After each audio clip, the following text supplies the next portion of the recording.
La femme découvrit avec effroi que, chaque fois qu'elle passait par une station, elle voyait toujours la même vieille dame. Même lorsque le train roulait à grande vitesse, cette vieille dame apparaissait sans cesse à l'extérieur de la fenêtre. Ce qui était encore plus étrange, c'est qu'elle ne cessait de faire des gestes avec la main, comme si elle essayait de prévenir la femme de quelque chose. Afin de comprendre pourquoi cet inconnu la suivait constamment, la femme décida tout simplement d'aller droit vers elle. Mais à chaque pas qu'elle faisait en avant, la vieille dame reculait d'un pas, maintenant toujours une certaine distance entre elles. Impuissante, la femme choisit finalement de partir sans se retourner. Pourtant, lorsqu'elle arriva de l'autre côté d'une falaise, la vieille dame réapparut sur la colline en face. La femme tenta de s'en débarrasser, mais peu importe la vitesse à laquelle elle marchait, la vieille dame parvenait toujours à la rattraper tout en gardant cette même distance. Alors que la femme ne savait plus quoi faire, elle croisa par hasard une randonneuse d'âge mûr. Elle l'arrêta en urgence et lui demanda d'aller demander à la vieille dame pourquoi elle la suivait. La randonneuse au bon cœur accepta sans hésiter et s'approcha de la vieille dame. Mais contre toute attente, après avoir échangé quelques mots avec elle, la randonneuse s'éloigna brusquement, le visage paniqué. Sentant que quelque chose n'allait pas,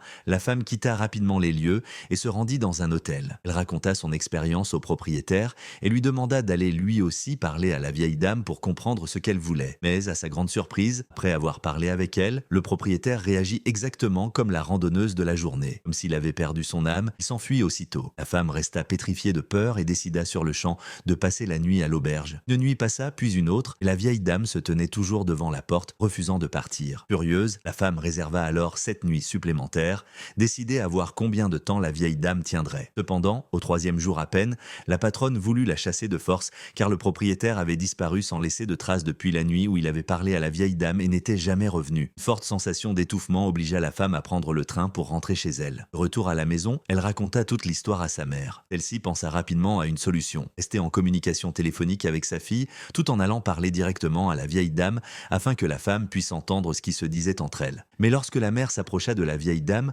la voix au téléphone devint de plus en plus floue. Sentant le danger, la femme lui demanda de revenir immédiatement. Prévu, quelque chose d'étrange se produisit de nouveau. Sans que l'on sache ce qu'elle avait entendu, la mère jeta le téléphone et partit précipitamment. Puis ce jour, disparut elle aussi, comme si elle s'était évaporée de la surface de la terre. Importe ce que la femme tenta, elle ne parvint jamais à la retrouver. Prenant que cette vieille dame semblait posséder une capacité terrifiante, la femme se rendit dans un centre de recherche naturelle et contacta une experte aux cheveux blonds. Il lui expliqua que la vieille dame la suivait constamment, espérant qu'elle pourrait l'aider à retrouver sa mère. Professionnelle, l'experte, après avoir compris toute l'affaire, fit immédiatement installer des caméras haute définition pour photographier la vieille dame. Chose étrange, en regardant les photos, l'image de la vieille dame était totalement floue, possible à distinguer clairement. Ayant que la vieille dame les observait toujours à distance, l'experte déploya la force armée la plus puissante afin de la capturer pour l'interroger. Tant, lorsque les soldats encerclèrent la vieille dame,